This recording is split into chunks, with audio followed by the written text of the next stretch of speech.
Section 1. You will hear a conversation between a guest and the receptionist at a hotel. First, you have some time to look at questions 1 to 5.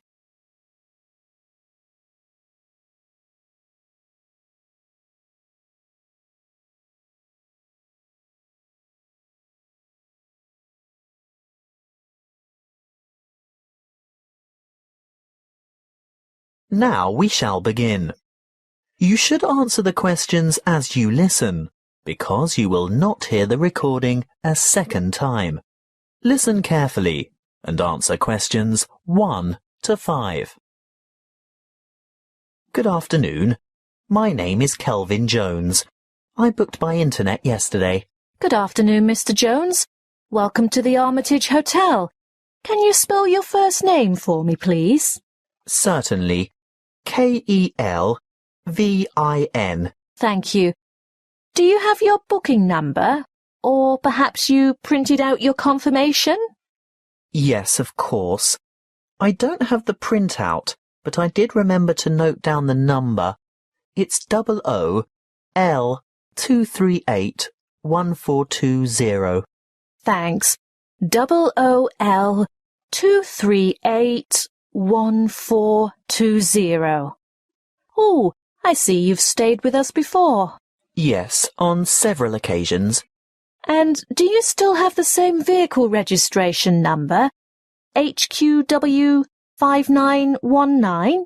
Well, no. This time I have the company car. And what is the registration number? Oh dear, I can't remember. Hang on a minute. Here it is on the keyring. HUV 3331. Thanks. HUV 3331. Now, today is the 21st of May, and I see you've booked a deluxe room on the 5th floor, room 501. Really? I booked a deluxe room? I usually only ever have a standard double room. It's the off-season, Mr. Jones, and we've upgraded you. How nice. And what does the deluxe room have? Is it as good as a suite? Almost. It has all the usual, plus a spa bath, fully stocked bar fridge, a king-size bed, and a balcony. Is there a view from the balcony? Yes. Is that a view of the bay? Yes, and a glimpse of the blue lagoon as well. Very nice. I hope it'll be warm enough to sit out there. We can't guarantee the weather, Mr. Jones, although we do try to make your stay as comfortable as possible. Thank you. Now that you mention comfort, is it possible to have some extra pillows, please? I have a sore shoulder, you see, and I need to prop it up at night, or I don't get any sleep. Well, you'll find pillows on the bed, of course, and we can send up a couple more later. Well, I'd appreciate that. One more thing. You paid by credit card over the internet. Can I see your credit card, please? Oh, of course. And some photo ID? What would you like? Driver's license? Yes, that's fine. You're staying for 5 days, is that right? That was the original plan, yes. But the conference has been cut short by 2 days because the keynote speaker is ill. So I'll be going home on Wednesday. So that's just 3 nights in all. Afraid so. Before you hear the rest of the conversation, you have some time to look at questions 6 to 10.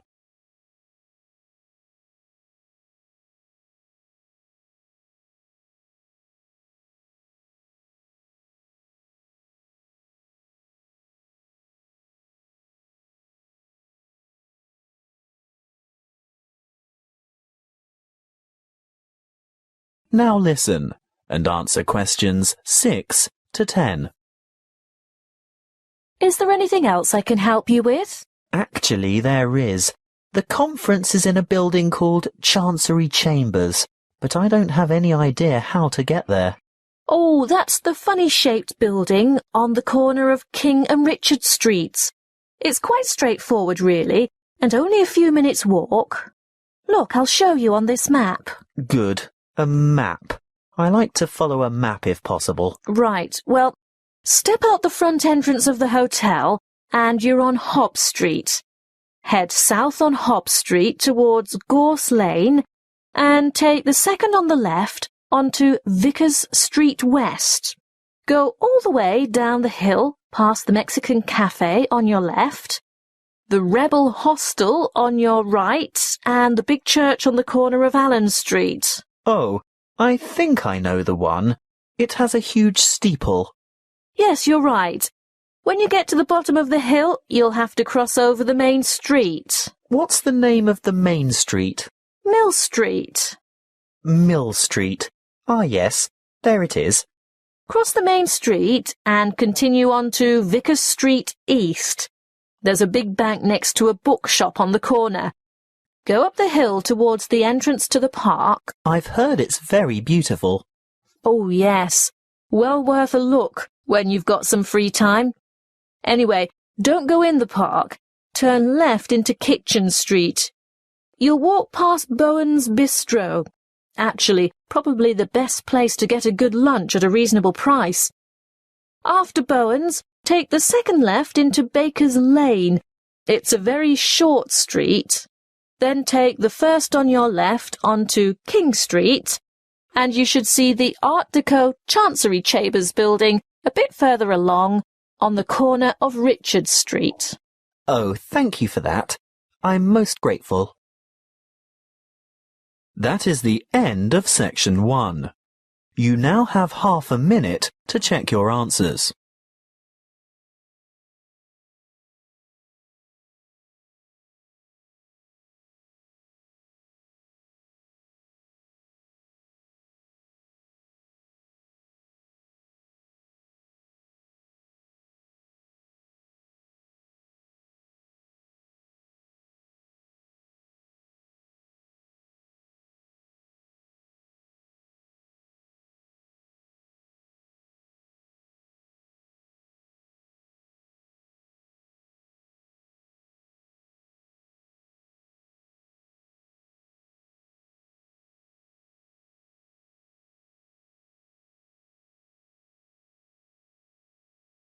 Now turn to section 2.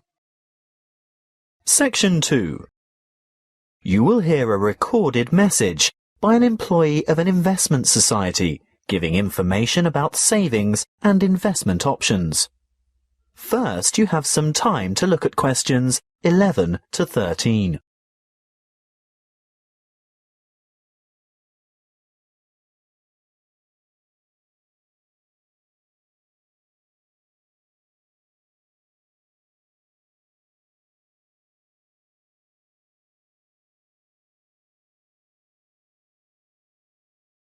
Listen carefully and answer questions 11 to 13. Welcome to the information line of the State Investment Society. Why would you choose to put your money into an investment society and not a bank? Well, SIS offers everything you'd expect from a bank, but the difference is we're a cooperative. We're 100% owned by our customers, people like you, and that means we always put your best interests first. You won't see our profits going into large foreign-owned finance corporations. No, you'll see them coming back to you and your local community. As a cooperative, we work hard to keep our fees competitive and absolutely minimal. Even better, we can advise you about ways to avoid fees. Here are some suggestions. Firstly, we recommend you carry out as much of your personal banking as possible with us. We won't charge account fees unless your account becomes inactive for some reason. See? No unnecessary fees. Secondly, if you maintain certain minimum account balances, you won't have to pay any transaction charges for transferring money between any accounts that have the same customer number, although there may be some service charges that apply, such as the establishment of automatic payments. So, how can we help you?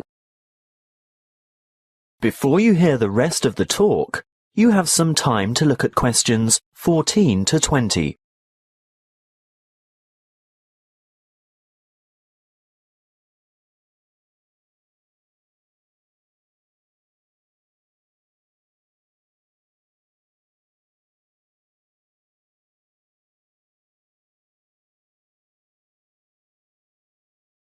Now listen and answer questions 14 to 20.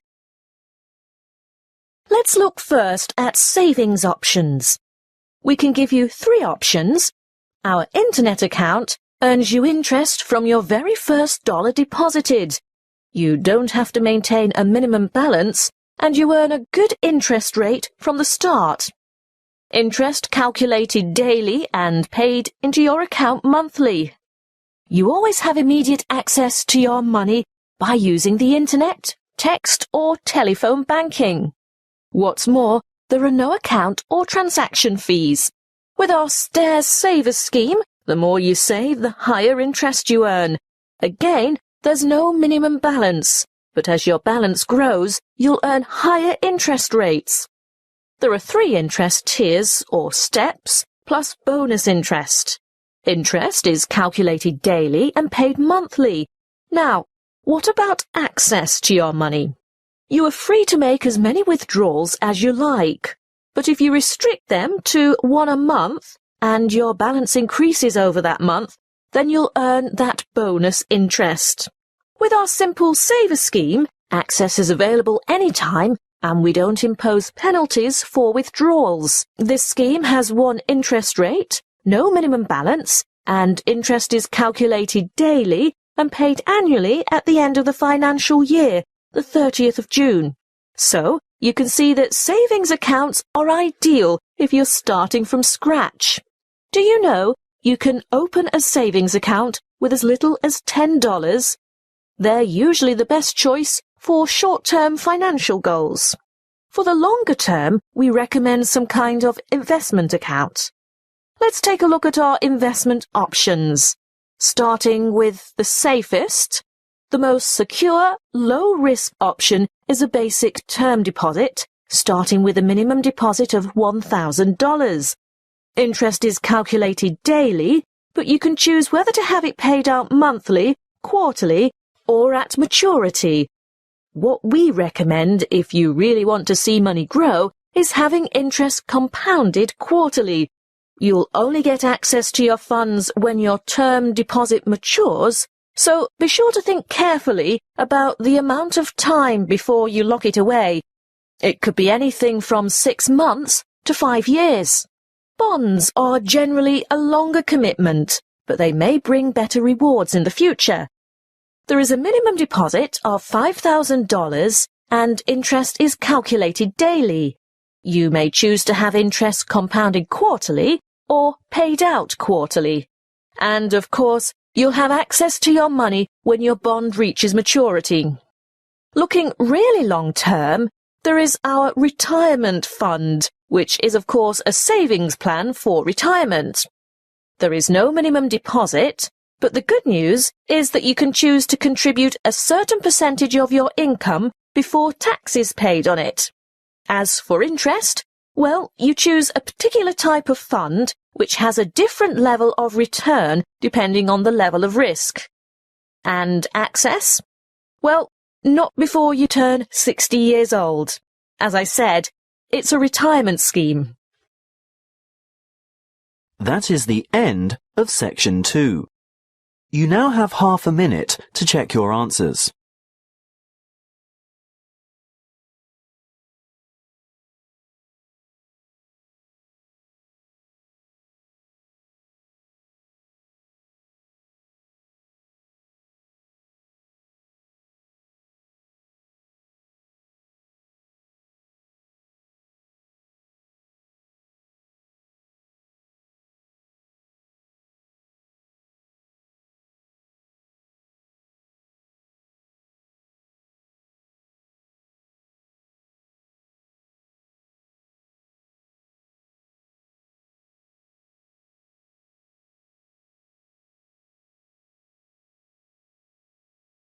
Now turn to section 3.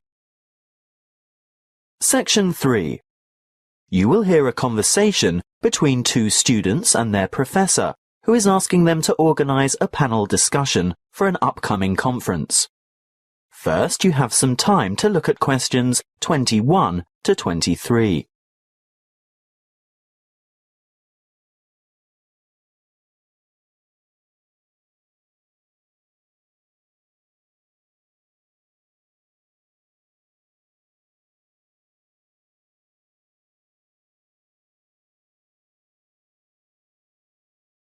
Listen carefully and answer questions 21 to 23. Come in and sit down, Louise, Stuart.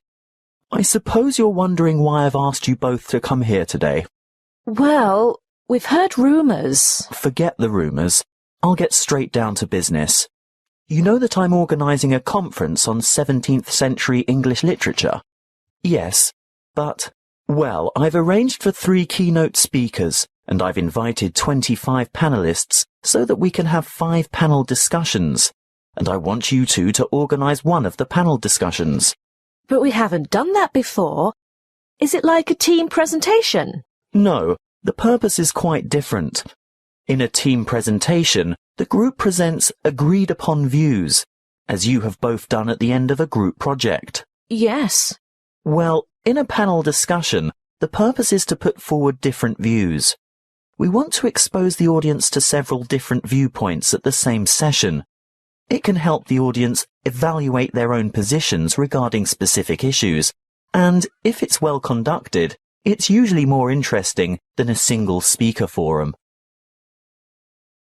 Before you hear the rest of the conversation, you have some time to look at questions 24 to 30.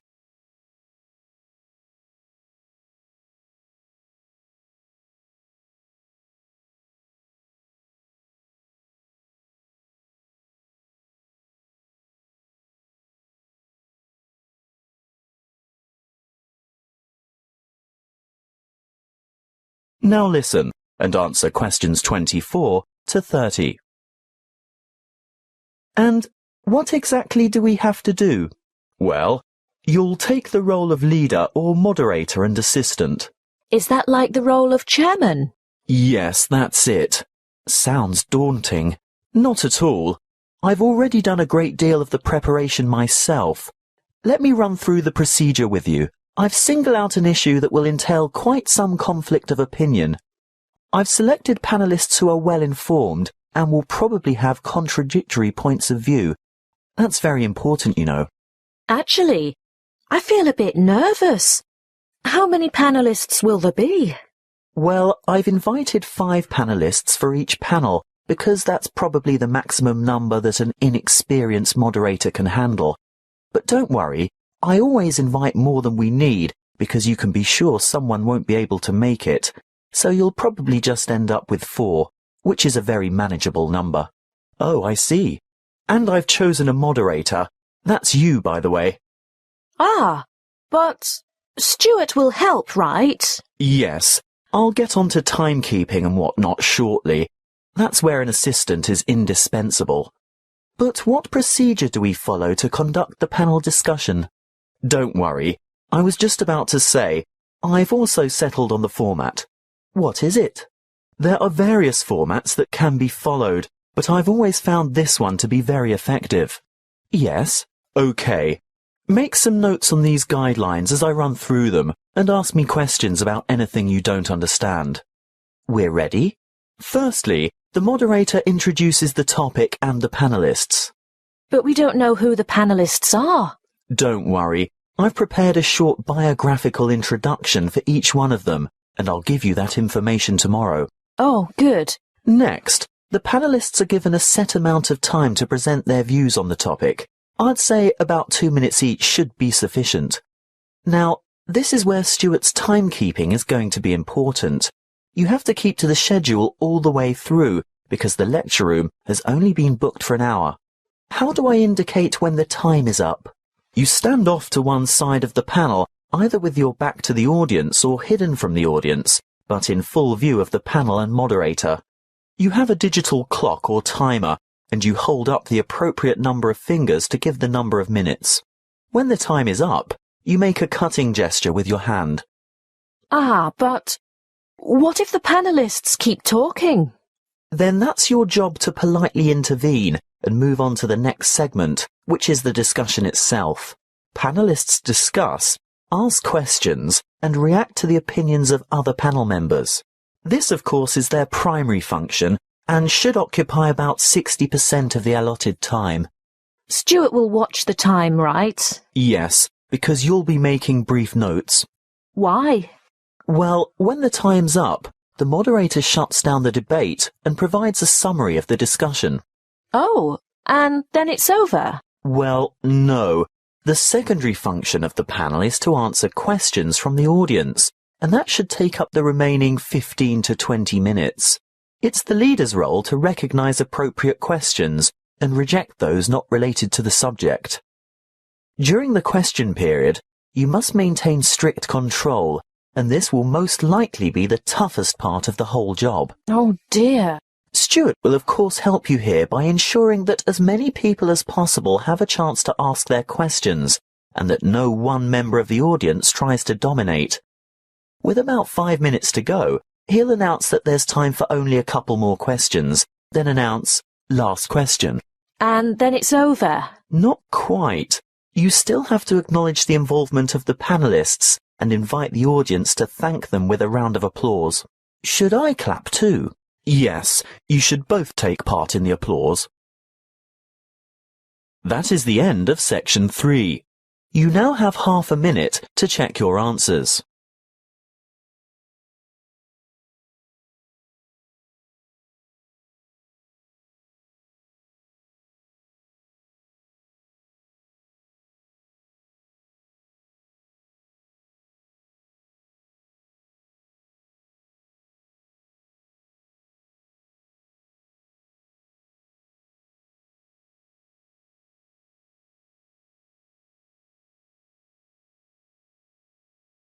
Now turn to section 4.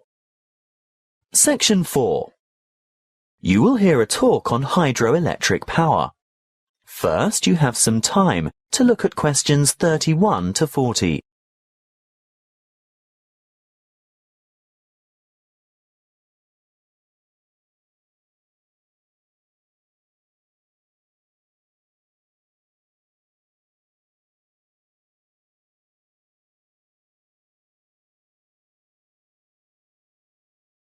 Listen carefully and answer questions 31 to 40. Welcome to our series on renewable resources. The topic today is hydropower. As you most probably know, hydro means water, so we are talking about using water to generate electricity. Of course, there are many ways to generate electricity, but hydropower is important to the community. Firstly and obviously because it's renewable.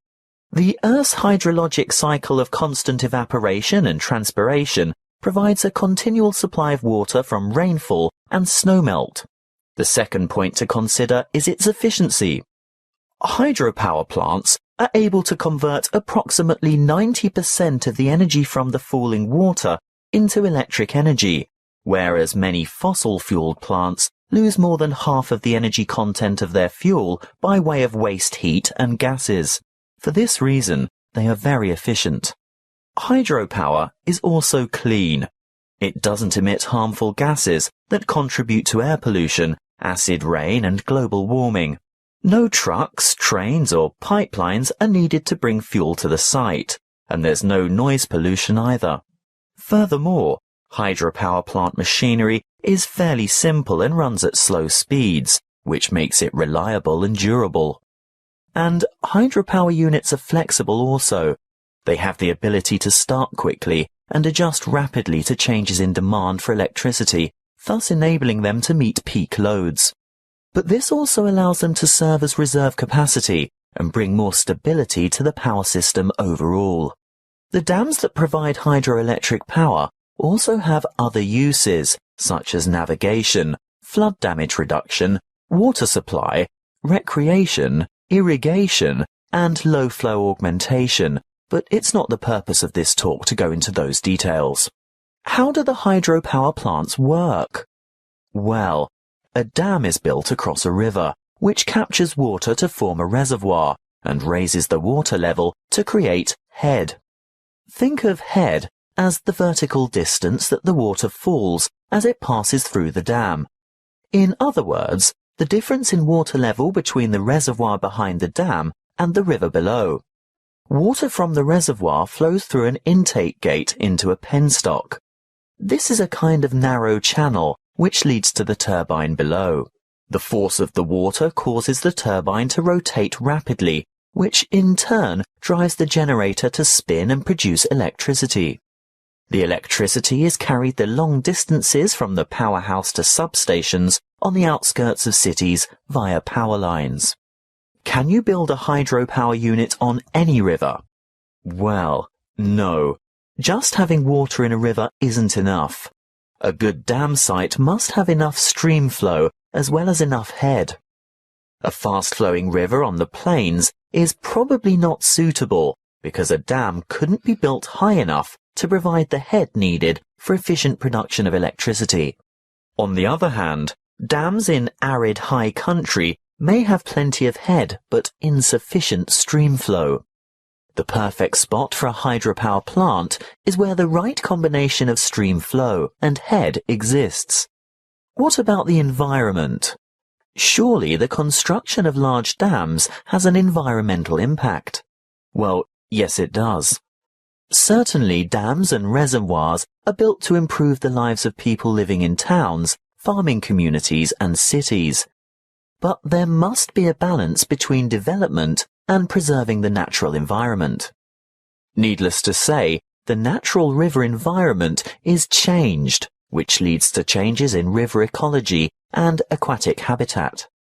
Sometimes, for example, dissolved oxygen levels below dams get so low in summer that there is a negative impact on aquatic life. These levels can be improved, however, by using special aerating turbines and/or injecting oxygen directly into the stream flow. In order to protect and improve the habitat for endangered and other species of birds, fish and water life, there needs to be a thorough review of operating plans to see if a better balance can be achieved. Hydropower plant design and operation must not only meet the needs of consumers for electricity, but work hand in hand with agencies whose concern is for the fish and wildlife, water quality and water supply.